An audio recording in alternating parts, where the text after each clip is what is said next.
हाँ भाई, कैसे चल रही पढ़ाई लिखाई? पेपर बहुत ज्यादा पास आ रहे हैं, मुझे पता है कि तुम्हारे अंदर डर का माहौल छाया हुआ है। अब थोड़े दिन पहले ना मैंने अपने टेलीग्राम चैनल पे एक गूगल फॉर्म सर्कुलेट करा था, जहां पर मैंने तुमसे बोला था कि तुम्हारी जो भी क्वेरीज है उस गूगल फॉर्म में डाल दो।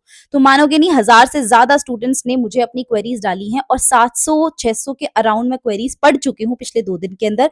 और मैंने तुमसे प्रॉमिस किया हुआ है कि मैं तुम्हारी क्वेरीज का आंसर करूंगी, चाहे वो शॉर्ट फॉर्म के कंटेंट में हो, चाहे फिर वो लॉन्ग फॉर्म कंटेंट में हो, चाहे फिर वो इंस्टा स्टोरीज के फॉर्म में क्यों ना हो, या टेलीग्राम पे वॉइस नोट के फॉर्म में क्यों ना हो। मैं तुम्हारी क्वेरीज का सोल्यूशन दूंगी, जो भी कॉमन क्वेरीज हैं, ज्यादातर पूछी गई हैं।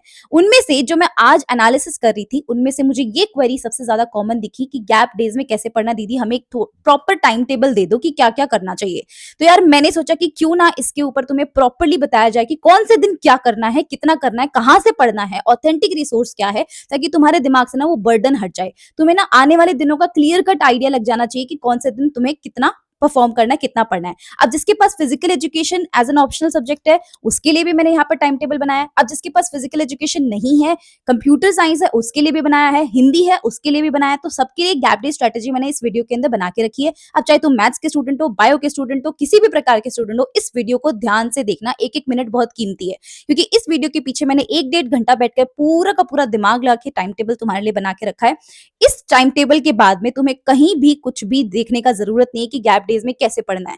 ठीक है, तो बिना किसी देरी के स्टार्ट कर लेते हैं। अच्छा, एक और चीज बताना चाहूंगी कि अगर तुम्हारे पास में कंप्यूटर साइंस, हिंदी या फिजिकल एजुकेशन के अलावा कोई ऑप्शनल सब्जेक्ट है जिसका पेपर आने वाला है और तुम कस्टमाइज्ड प्लान चाहते हो अपने अकॉर्डिंग, तो डिस्क्रिप्शन बॉक्स में तुम्हें एक वन ऑन वन कॉल का लिंक मिल जाएगा, जहां पर तुम मुझसे आके कनेक्ट कर सकते हो, बात कर सकते हो, तुम्हारा टाइम टेबल मुझसे बनवा सकते हो। हम आधे घंटे कनेक्ट होते हैं, पूरी बातचीत करते हैं। बहुत सारे स्टूडेंट्स कनेक्ट हो रहे हैं, बहुत सारे स्टूडेंट्स मुझसे बात करते हैं डेली बेसिस पे, और उनकी क्वेरीज का आंसर मैं उन्हें करती हूँ। ठीक है, तो अपना कस्टमाइज टाइम टेबल भी तुम बनवा सकते हो मुझसे। तो यार सबसे पहले कैटेगरी 1 के स्टूडेंट वो हैं जो सबसे ज्यादा होंगे इस चैनल के ऊपर, जिनका फिजिकल एजुकेशन का पेपर आने वाला है 17 तारीख को। आई होप कि तुम्हारी फिजिकल एजुकेशन की प्रिपरेशन बहुत बढ़िया चल रही होगी, और मुझे पता है कि बहुत सारे ऐसे स्टूडेंट्स इस चैनल से जो कनेक्टेड हैं, वो 19 डेज चैलेंज फॉलो कर रहे हैं।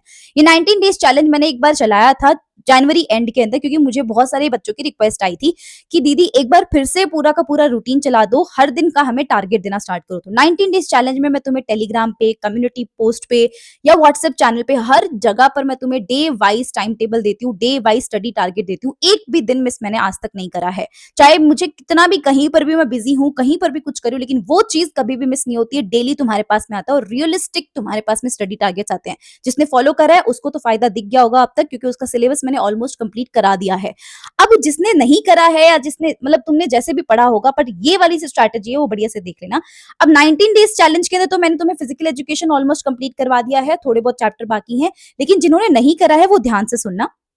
ठीक है, तो देखो 17 को तुम्हारा फिजिकल एजुकेशन है। सबसे पहले तो अपना अपना टाइम टेबल देख लेते हैं एग्जाम का। 21 को फिजिक्स का है, 27 को केमिस्ट्री का, 8 मार्च को मैथ्स वालों का मैथ्स का है, 11 को इंग्लिश का है, और 25 को तुम्हारा बायो का है। अब कुछ ऐसे बच्चे भी होंगे जिनके पास में मैथ्स और बायो दोनों का होगा, राइट? तो वो अपने अकॉर्डिंग भी देख सकते हैं, लेकिन जिसके पास में मैथ्स या फिर बायो है वो भी इस वीडियो को ध्यान से देखो। तो देखो मेजॉरिटी ऑफ स्टूडेंट्स मेरे पास ऐसे ही हैं जिनके पास में ये वाला टाइम टेबल है, जिसके पास में physical education as an optional subject है। तो देखो पीई के अंदर हमारे पास टोटल क्या है, 10 चैप्टर्स हैं। मैं तुम्हें यहाँ पर पूरा का पूरा आइडिया दे देती हूँ कि कौन से दिन में तुम्हें क्या पढ़ना है। देखो मैंने 19 डेज चैलेंज के अंदर तुम्हें बता रखा था कि मैं 13 तारीख तक पूरा का पूरा सिलेबस कंप्लीट करा दूंगी। वो बिल्कुल सही ट्रैक पे चल रहे हैं, 13 तक हो भी जाएगा, ऑलमोस्ट कंप्लीट हो जाएगा। आप ऐसे समझो कि इक्का दुक्का रह जाए चैप्टर तो बात अलग है, लेकिन रहने दूंगी नहीं मैं, हो जाएगा कंप्लीट। 13 तक चैप्टर पूरा सिलेबस कंप्लीट खत्म करवा रही हूँ मैं, इंग्लिश, फिजिकल एजुकेशन, पीसीएमबी सब कुछ मिलाकर। ठीक है, जिसने 13 तक कर लिया बहुत अच्छी बात है, बहुत ही बढ़िया बात है। 14 तारीख को क्या करना है तुमको, 14 को डेडिकेशन के साथ में हमें फिजिकल एजुकेशन पढ़ना है। देखो यार हार्श है बट रियलिटी है, फिजिक्स और केमिस्ट्री थोड़े से हार्ड पड़ते हैं, फिजिकल एजुकेशन इतना भी हार्ड नहीं होता कि तुम एकदम से उसको बहुत ज्यादा दिन लगा के करो। 10-10 दिन तक तुम सिर्फ फिजिकल एजुकेशन पढ़े जा रहे हो, इतना भी हार्ड सब्जेक्ट नहीं होता है। थोड़ा सा बढ़िया पर्सनलाइज्ड कॉल लो, समझो कि यार मेरे को अपने अकॉर्डिंग क्या करना है। ऐसा नहीं कि कोई भी कुछ भी बता रहा है तुम उसको फॉलो कर दे रहे हो, ऐसा नहीं, सब अपने अकॉर्डिंग कस्टमाइज करो हर चीज को। ठीक है, मैंने तुम्हें क्या बोला है कि 14 फेब को 14 फेब से तुम्हें डेडिकेशन से स्टार्ट हो जाना फिजिकल एजुकेशन के लिए। टोटल 10 चैप्टर है, 4 चैप्टर तुम 14 को करोगे, 4 चैप्टर तुम 15 को करोगे। अब बोलोगे 4 चैप्टर मैम एक दिन में होते क्या? तो भाई 17 को पेपर है, 4 चैप्टर भी एक दिन में नहीं करोगे तो फिर क्या करोगे तुम, है ना? 16 को फिर तुम्हें क्या करना है, जो भी तुम्हारे रेस्ट 2 चैप्टर्स बचते हैं इनका रिवीजन कर लेना, और साथ-साथ में सैंपल पेपर। देखो बिना सैंपल पेपर करे बिना कोई भी एग्जाम में मत बैठ जाना, कोई भी मत बैठ जाना, क्योंकि प्रैक्टिस नहीं होगी ना तो तुम्हारा पेपर प्रेजेंटेशन भी बिगड़ेगा, तुम्हारा टाइम मैनेजमेंट बिगड़ेगा, तुम्हें ये नहीं पता होगा कि तुम्हें कौन सा सेक्शन पहले अटेम्प्ट करना है, तुम्हें पेपर सीक्वेंस में अटेम्प्ट करना है क्या, तुम्हें कौन से क्वेश्चन में ज्यादा टाइम लगता है, डायग्राम बनाने में कितना टाइम लगता है, ये सारी की सारी एनालिसिस ना पेपर सॉल्व करने से होती है। तो घर पे 3 घंटे का अलार्म लगाकर बिल्कुल सैंपल पेपर सॉल्व करके जाएंगे। ये मैंने भी अपने बोर्ड एग्जाम में किया था, मैं तुम्हें भी ये सजेस्ट करती हूँ। सही एडवाइस माननी है तो प्लीज मान लेना, नहीं मानी तो पछताओगे एग्जाम हॉल में, फिर तुम याद करोगे कि काश मैंने एक बार एक सैंपल पेपर तो एटलीस्ट करके आया होता। तो पहले ही बता देती हूँ, ये कर लेना, ठीक है। अब ये 4-4 चैप्टर्स हम कर लेंगे, पूरा का पूरा रिवीजन कर लेंगे, और देखो क्विक रिवीजन 16 तारीख को करना ही होगा और 17 को जाके तुम पेपर दे आओगे फिजिकल एजुकेशन का।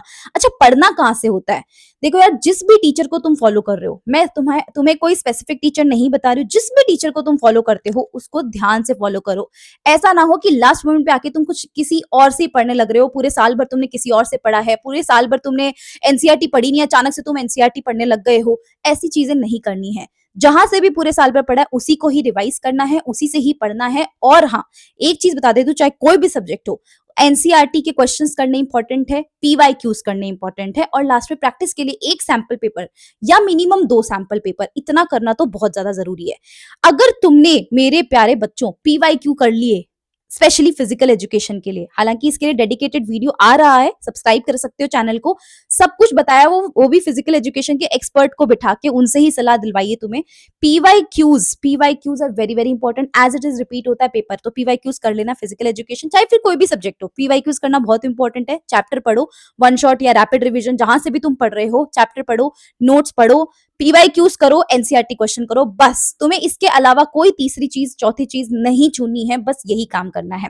फिर अपन फिजिक्स में आएंगे। 17 को तुम पेपर दे के आओगे फिजिकल एजुकेशन का, 17 का हाफ डे जो पेपर देने के बाद में 1:30 पे आ जाओगे, 2 o'clock तक 2:30 तक घर पहुंच जाओगे। उसके बाद में तुम थोड़ा रेस्ट वेस्ट कर लेना, शाम को 4-5 बजे के बाद में तुम्हारे पास आधा दिन रहेगा, आधे दिन को वेस्ट नहीं करना है जस्ट बिकॉज कि आज तो मेरा पेपर हुआ है, आज तो मैं मस्त मजे करूंगा, नहीं। पेपर चल रहा है, तुम्हारी एक बहुत बड़ा फेस्टिवल चल रहा है, जिसमें 1 मिनट भी तुम्हारे लिए कोई भी वेस्ट नहीं करेगा। यहाँ पर फिजिकल एजुकेशन का पेपर देके आ जाएंगे अपन, 17 का हाफ डे बचेगा, उसमें मैं 2 चैप्टर करूंगी, किसके? फिजिक्स के, क्योंकि नेक्स्ट पेपर किसका है? फिजिक्स का। फिजिक्स में गैप डेज भी तुम्हारे पास बहुत कम है, तो अच्छे से यूटिलाइज करो। 2 चैप्टर्स 17 के हाफ डे में कर लो, 6 चैप्टर तुम्हें 18 को करने हैं। अब देखो 6 चैप्टर में कोई डिटेल में करने के लिए नहीं कह रही हूँ, मैं तुम्हें कह रही हूँ कि 6 चैप्टर जो करने हैं वो तुम्हें फटाफट रिवाइज पर्पज से करने हैं। तो रिविजन जितना हो सकता है नोट से करना, वन शॉट सिर्फ तभी देखना जब रिक्वायर्ड है, कोई चैप्टर आता है तो वन शॉट की तरफ नहीं जाना, सिर्फ और सिर्फ नोट्स पढ़ने हैं ताकि जल्दी जल्दी खत्म हो पाए। 19 को अगेन 6 चैप्टर और कर लेना, डिसाइड कर लेना कि कौन से करने हैं, और पहले वो चैप्टर करना जो हाई वेटेज है, जो तुम्हें आते हैं। जो नहीं आते उनमें ज्यादा घुसने की जरूरत नहीं है, उनके सिर्फ फॉर्मूला करके जाओगे।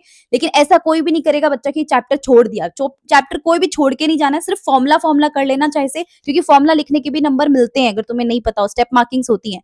फॉर्मूला लिख सकते हो या कोई हल्का फुल्का डेरिवेशन तुम याद भी करके जा सकते हो तो हो जाएगा तुम्हारा, कोई डेफिनेशन याद हो गई तो ऐसा कुछ भी कर सकते हो। तो छोड़ना कुछ भी नहीं है, लेकिन हाँ वो चैप्टर्स अच्छे से करने हैं जो तुम्हें ऑलरेडी आते हैं, तो ये तुम्हारे पास में हो जाएगा। अच्छा, ये 6 चैप्टर्स कौन से करने हैं, क्या करना है, ये गैप डेज की भी टारगेट्स मैं अपने टेलीग्राम पर भेजूंगी, डिस्क्रिप्शन बॉक्स में लिंक है। जिस दिन तुम्हारे पेपर खत्म हो जाएंगे मैं अपने आप टारगेट भेज दूंगी कि बच्चों आज ये चैप्टर्स करके खत्म कर दो। जो हाई वेटेज वाले मैं पहले करवाऊंगी, लो वेटेज वाले बाद में करवाऊंगी। तो वो चीज भी तुम कर सकते हो, टेलीग्राम ज्वाइन कर लेना। 20 तारीख को तुम्हें फुल सिलेबस का रिवीजन करना होगा और सैंपल पेपर लगाना है, 1 या 2 मिनिमम सैंपल पेपर तुम्हें लगाना है। 21 को पेपर देके आएंगे फिजिक्स का, ये तुम्हारा गैप डेज का रह गया फिजिक्स का। इसके बाद में अगेन फिजिक्स में पढ़ना क्या है, पढ़ना हर एक के अंदर वन शॉट देख लो अगर जरूरत हो तो, नहीं है तो नोट से पढ़ो। नोट्स पढ़ने के जस्ट बाद में तुमको करना है पीवाईक्यूज लगाने, और उसके बाद एनसीईआरटी क्वेश्चन लगाने। पहले एनसीईआरटी क्वेश्चन नहीं लगाने कि भाई पीवाईक्यू छोड़ देते, नहीं, पीवाईक्यू पहले लगाओगे क्योंकि वहां से कॉन्सेप्ट रिपीट होते हैं। बार-बार कह रही हूँ, बहुत सारा पेपर रिपीट होता है। एज़ इट इज़ क्वेश्चन नहीं रिपीट होगा, लेकिन कॉन्सेप्ट ज़रूर रिपीट होगा। और फिर उसके बाद में तुम एनसीईआरटी क्वेश्चन्स लगा लो, ठीक है? इसके बाद में तुम्हारा केमिस्ट्री का पेपर होगा, तो 21st का जो हाफ डे है, वेस्ट नहीं करना है। एक चैप्टर केमिस्ट्री का कोई भी उठा के कर लेना, ठीक है? 22 को तुम करोगे 3 चैप्टर, 23 को 3 चैप्टर, 24 तक 3 चैप्टर। ऐसे करते-करते तुम 24 तक अपना केमिस्ट्री खत्म करोगे। 25 को तुम सैंपल पेपर्स करोगे एटलीस्ट 2, और रिएक्शन का रिवीजन तुम बार-बार करते रहोगे, क्योंकि ऑर्गेनिक केमिस्ट्री की रिएक्शन बहुत ज़्यादा चांसेस है कि तुम भूल जाओ, इसलिए तुम रिएक्शन का रिवीजन बार-बार करोगे। 26 को तुम फुल सिलेबस का रिवीजन कर रहे होगे डेफिनेटली, और 27 को तुम केमिस्ट्री पेपर। अब देखो, फुल सिलेबस रिवीजन में क्या करना होता है, ऑब्वियसली तुम्हें यहाँ पर क्या देखना है, मेन चीजें देखनी है। हर एक चीज डिटेल में नहीं देखी जा सकती है, चाहे फिजिक्स केमिस्ट्री कोई भी सब्जेक्ट हो। जो भी एग्जाम के जस्ट पहले वाला दिन होगा, तुम्हें सिर्फ मेन चीजें देखनी है। फिजिक्स से तो फॉर्मुलाज देख लिए, डेरिवेशन जो इंपॉर्टेंट वाले हैं सिर्फ वो देख लिए। वैसे ही तुम्हारे पास में केमिस्ट्री के अंदर, ऑर्गेनिक केमिस्ट्री के अंदर जो नेमिंग रिएक्शंस होती है, जो आ जाती है, जिनका पीडीएफ मैंने अपने टेलीग्राम पर दे रखा है, सारी की सारी रिएक्शन मैंने बना के दे रखी है, टेलीग्राम से डाउनलोड कर सकते हो। इनका रिविजन कर लिया, या तुमने जो रिएक्शन शीट्स बनाई होंगी चैप्टर वाइज, जो मैंने तुम्हें बोला था बनाने के लिए, चैप्टर की सारी रिएक्शंस एक-एक जगह पर तुमने लिख रखी होंगी, उनको रिवाइज कर लिया। ये इंपॉर्टेंट चीजें होती है, फिजिकल केमिस्ट्री के फॉर्मुलाज होते हैं, इनको फटाफट बस रिवाइज करना है। 27 को पेपर देके आना है, केमिस्ट्री का डन हो जाएगा तुम्हारे पास। उसके बाद में तुम्हारे पास जंग आती है असली मैथ्स और बायो के स्टूडेंट्स के बीच में। अब बायो के स्टूडेंट के ना पास में बहुत ज्यादा गैप डेज मिलेंगे, क्योंकि नेक्स्ट पेपर तुम्हारा 11 को इंग्लिश का होने वाला है। लेकिन मैथ्स वालों का पहले इंग्लिश से पहले मैथ्स का होगा। मैथ्स का पेपर है तुम्हारा 8 तारीख को, 8 मार्च को। तो मैथ्स वाले बच्चे क्या करेंगे, केमिस्ट्री का पेपर देने के बाद में, केमिस्ट्री के पेपर देने के बाद में 27 का जो आधा दिन बचेगा, उसमें तुम इंग्लिश और मैथ्स साथ चलाओगे। मैंने यहाँ इंग्लिश मैथ्स क्यों डाला है, क्योंकि 8 को तुम्हारा मैथ्स का पेपर है, 11 को तुम्हारा इंग्लिश का पेपर है। तो 8 और 11 के बीच में कितना गैप डे तो तुम्हें दिख ही रहा है। इंग्लिश इतनी अच्छे से प्रिपेयर नहीं हो पाएगी, तो यहीं पर ही थोड़ा-थोड़ा करके चलो, क्योंकि यहाँ पर थोड़ा गैप डे ज्यादा है। यहाँ पर तुम्हें क्या करना है कि इंग्लिश और मैथ्स एक-एक चैप्टर करके डालो। जिस दिन तुम आए हो पेपर देके, इजी चैप्टर कर लो, ताकि थोड़ा सा सिलेबस आगे बढ़ जाए। 28 को तुम करोगे 2 चैप्टर इंग्लिश के, 2 चैप्टर मैथ्स के। ऐसे तुम ये सीक्वेंस चलाते रहोगे तुम 4 तारीख तक, ठीक है? सॉरी, 3 तारीख तक तुम करते रहोगे ऐसा। 4 तारीख को हमें क्या करना है, 2 चैप्टर मैथ्स के करने, 1 चैप्टर इंग्लिश का करना है। ऐसे करते-करते इंग्लिश तुम्हारी ना बहुत ज्यादा डन हो जाएगी, लाइक 70-80% तुम्हारी डन हो जाएगी। फिर उसके बाद में 5 को तुम्हें 3 चैप्टर मैथ्स की, ऑब्वियसली मैथ्स के पेपर के आसपास वाले दिन, जो 3-4 दिन होते हैं, उसमें सिर्फ मैथ्स ही पढ़ना है। लाइक 5 को तुमने सिर्फ 3 मैथ्स के पेपर चैप्टर्स कर लिए कोई से भी। 6 को तुमने सैंपल पेपर लगा लिया, 1 या 2 रिवीजन कर लिया, जो भी तुम्हें इंपॉर्टेंट चीजें लग रही है, कोई चैप्टर छूट गया उसका रिवीजन कर लिया। 7 को फुल सिलेबस रिवीजन कर लिया, 8 को तुम्हें मैथ्स का पेपर। अब बोलोगे ना कि 4 चैप्टर कर रहे हैं मैम, एक दिन में होता नहीं है, तो मैं थप्पड़ लगा दूंगी। अगर अब भी नहीं होता ना, तो चला जाए यहाँ से, फिर मेरे को जरूरत भी नहीं है, और फिर हो भी नहीं सकता है। अब भी नहीं होता ना भाई, देखो फाइनल मोमेंट पे आकर अगर तुम ऐसे एक्सक्यूजेस देते हो ना, तो तुम सिर्फ अपने आप को उल्लू बना रहे हो। तू सिर्फ अपने आप को उल्लू बना रहा है, अगर तुझे 4 चैप्टर भी एक दिन में नहीं हो रहे हैं तो। देखो, इससे ज्यादा मैं कुछ नहीं कह पाऊंगी, है ना? और 8 तारीख को तुम्हें क्या करना है, मैथ्स का पेपर देना है। 8 तारीख को आने के बाद में तुम्हें क्या करना है, हाफ डे बचेगा। थोड़ा सा रिलैक्स रहो, राइटिंग सेक्शन में इतना ज्यादा प्रॉब्लम नहीं होता है समझने में। लेटर राइटिंग कैसे करना है, इनके फॉर्मेट देख लिए, प्रैक्टिस कर लिया। ये हल्का फुल्का काम तुम 8 तारीख को आधे दिन में भी कर सकते हो।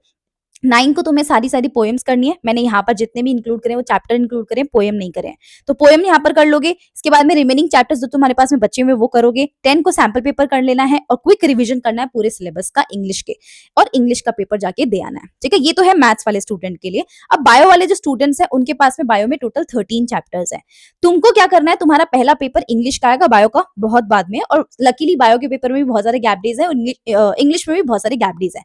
इंग्लिश में जो लिटरेचर वाला सेक्शन है, मैं तुम्हें सजेस्ट करूंगी 27 का जो हाफ डे है, वहां से लेकर 7 तारीख तक तुम इंग्लिश का लिटरेचर सेक्शन पूरा कंप्लीट कर दो। 8, 9, 10 जो है तुम्हें क्या करना है, 8 को राइटिंग सेक्शन कर लेना, 9 को तुम सैंपल पेपर लगाना, 10 को एक बार फुल सिलेबस का गो थ्रू कर लेना, ठीक है? और 11 को ही तुम इंग्लिश पेपर जाके दे के आ जाओगे।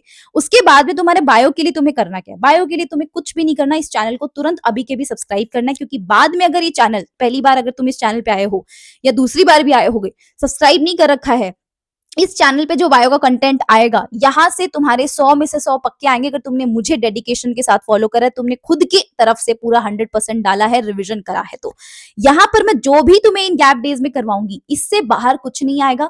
इसके अंदर जो मैं तुम्हें नोट्स दे रही हूँ, जिसका लिंक मैं डिस्क्रिप्शन बॉक्स में है, बायो के हैंड रिटन नोट्स जो मैंने खुद से डिजाइन करे हैं, मैं तुमको दिखा भी देती हूँ। ये देखो, ये एनसीईआरटी की लाइन टू लाइन है। तुम्हें एनसीईआरटी का पढ़ने का टाइम नहीं मिले, तुम ये नोट्स पढ़ लो, इसके बाहर कुछ भी नहीं आएगा। लिंक डिस्क्रिप्शन बॉक्स में है। अभी इन नोट्स के ऊपर 40% ऑफ भी चल रहा है, तो जाकर तुरंत ले लो। ज्यादा कुछ बहुत ज्यादा महंगे नोट्स नहीं है, बहुत ज्यादा इसका पैसा भी नहीं है, तुम जाके फटाफट से ले सकते हो ताकि तुम्हारी बायो की प्रिपरेशन जो है बहुत अच्छे से हो जाए। ठीक है, मैंने सब कुछ इसमें इंक्लूड कर दिया, इससे ज्यादा मैं कुछ नहीं बोल सकती हूँ। इन नोट्स से जो बच्चे पढ़ रहे हैं उनके मेरे पास बहुत सारे मैसेजेस आते हैं कि मैम ये नोट्स बहुत ज्यादा अमेजिंग है, बहुत ज्यादा औसम है। एनसीईआरटी की एक एक लाइन समझ में आ जाती है आफ्टर रीडिंग दिस नोट्स। ठीक है, इन केस अगर तुम्हें एनसीईआरटी पढ़नी है तो मैंने इस चैनल के ऊपर बायो ब्रीफ नाम से एक सीरीज चला रखी है। बायो ब्रीफ में हम क्या करते हैं कि मैं तुम्हें चैप्टर जो होता है ना उसके एनसीईआरटी के हाइलाइट्स में पढ़ाती हूँ, प्लस पीवाईक्यूज तुम्हें प्रैक्टिस करवाती हूँ। तो ये अभी भी चल रहा है, अगर तुम्हें अभी देखना तो देख सकते हो, अगर तुम्हें बाद में भी देखना तो तुम बाद में भी देख सकते हो, रिकॉर्डिंग रहेगी। लेकिन इस टाइम पर हम नए सेशंस और लेकर आएंगे तो उसके अंदर भी तुम आ सकते हो। इसका पूरा प्लान की बायो में क्या करना है, कैसे करना है, जिस दिन इंग्लिश पेपर देके आओगे उस दिन पूरा का पूरा डिटेल प्लान डाल दूंगी, कौन से दिन हम क्या करने वाले हैं, कौन से सेशंस होंगे। मैं तुम्हें गेस्ट पेपर्स भी करवाऊंगी जहां से पेपर आने के चांसेस बहुत ज्यादा होंगे। पीवाईक्यूज पीडीएफ तुम्हें सब कुछ मैं टेलीग्राम पे ऑलरेडी प्रोवाइड कर रही हूँ, तो बस चैनल को सब्सक्राइब कर लेना बायोलॉजी के पेपर के लिए। 100 में से 100 बायो में दिलवा के छोड़ूंगी अगर तुम मेरे साथ लग के मेहनत करते हो तो। ये हो गया कैटेगरी 1 के स्टूडेंट जो बहुत कॉमन स्टूडेंट्स हैं। कैटेगरी 2 के स्टूडेंट्स की बात मैं अगर करूं तो भाई जिनके पास में ना फिजिकल एजुकेशन नहीं है, कंप्यूटर साइंस है। कंप्यूटर साइंस में तुम्हें करना कुछ भी नहीं है, सब कुछ सेम ही है जो अभी भी मैंने तुम्हें बताया, एज इट इज तुम्हें सेम तरीके से करना है। बस कंप्यूटर साइंस में तुम्हें क्या करना है, गैप डेज काफी कम है कंप्यूटर साइंस में और बायोलॉजी के अंदर। तो तुम्हें जब बायोलॉजी और इंग्लिश के बीच में जो गैप डेज मिलेंगे, इसमें बीच बीच में थोड़ा थोड़ा थोड़ा थोड़ा कंप्यूटर साइंस पढ़ते जाना, बस इतना ही तुम्हें चेंज करना है, ज्यादा कुछ नहीं करना है। अभी तक तो तुम समझदार हो ही कि तुम्हें कंप्यूटर साइंस का कौन सा चैप्टर कर लेना चाहिए, इतने दिनों के अंदर स्प्लिट कर करके कर सकते हो। कैटेगरी 3 के स्टूडेंट मेरे पास में है जिनके पास में हिंदी सब्जेक्ट होगा ऑप्शनल, फिजिकल एजुकेशन नहीं है, तो तुम्हारे पास इंग्लिश और हिंदी के बीच में गैप डेज काफी कम होगा। तो तुम्हें मेक श्योर करना है कि भाई हिंदी को ना अभी जितना टाइम रह गया है, मतलब फिजिक्स का पेपर तुम्हारा 21 को है, ठीक है, तुम्हारे पास फिजिकल एजुकेशन नहीं है, तो कोशिश करना कि 17 से पहले पहले 17 फरवरी से पहले पहले, अगर तुम ये वीडियो देख रहे हो 17 फरवरी से पहले पहले हिंदी का थोड़ा बहुत सिलेबस कंप्लीट करके चले जाना, पहले ही कर लेना, ताकि तुम्हें बाद में जाके गैप डेज कम जो होंगे उसमें ज्यादा जोर नहीं आएगा। और 17 के बाद में तो तुम्हें सिर्फ और सिर्फ क्या पढ़ना है, फिजिक्स ही पढ़ना है। लाइक 17, 18, 19, 20 4 दिन तो तुम्हें पूरा फिजिक्स पढ़ना है, लेकिन 17 से पहले पहले का जो भी टाइम बचता है मेरे प्यारे बच्चे, एक बार जाके हिंदी का बढ़िया से कर लेना। और उसके बाद हिंदी का सेकंड राउंड ऑफ रिवीजन हम कब करेंगे, गैप डेज के अंदर। गैप डेज सिर्फ 3 दिन का है, लेकिन हो जाएगा अगर तुमने पहले थोड़ा बहुत करके रखा होगा। ये रहा भाई सारे स्टूडेंट्स के लिए प्रॉपर प्लान। अब इसके बावजूद अगर तुम नहीं कर रहे हो तो भैया अब एक्सपेक्टेशन छोड़ दो और देखो, जिनको डर लग रहा है उनसे मैं बात कर रही हूँ, डरने की कोई जरूरत नहीं है, कोई भी जरूरत नहीं। सबसे इजी एग्जाम होगा तुम्हारा और सबसे ज्यादा इजी तरीके से तुम कर पाओगे। एग्जाम हॉल में बस दिमाग को शांत रखना, हर चीज हो जाती है, डर के आगे ही जीत होती है। मैं तुम्हें बार बार कहती हूँ, खुद पे भरोसा दिखाओ, तुम खुद पे भरोसा दिखाओगे तुम सब कर सकते हो। लास्ट के मोमेंट पर आकर जो बच्चा डेडिकेशन रख लेता है ना, वो कर जाता है। मैं एग्जाम्पल हूं तुम्हारे सामने जीता जागता। 10वीं क्लास में भाई मेरी फेल होने की कगार पे थी, फेल होने की कगार पे। 30-40% आ जाए ना तो बस नाम बदल दो, 30-40% ही आने वाले थे मेरे। लेकिन मैंने अपने आप को ना उस मोमेंट पर एकदम ज्यादा अपने ऊपर कंट्रोल कर लिया कि भाई देख 2 महीने बाकी हैं, जनवरी बाकी था, फरवरी बाकी था। टू बी ऑनेस्ट मैंने बहुत लगकर मेहनत करी है, दिन में 13-13 घंटे, 14-14 घंटे पढ़ती थी। तो भाई तुम्हारा तो लास्ट स्कूल के मतलब स्कूल का सबसे लास्ट एग्जाम होने वाला है, स्कूल लाइफ खत्म हो जाएगी उसके बाद। 12वीं के बाद तुम कॉलेज में चले जाओगे।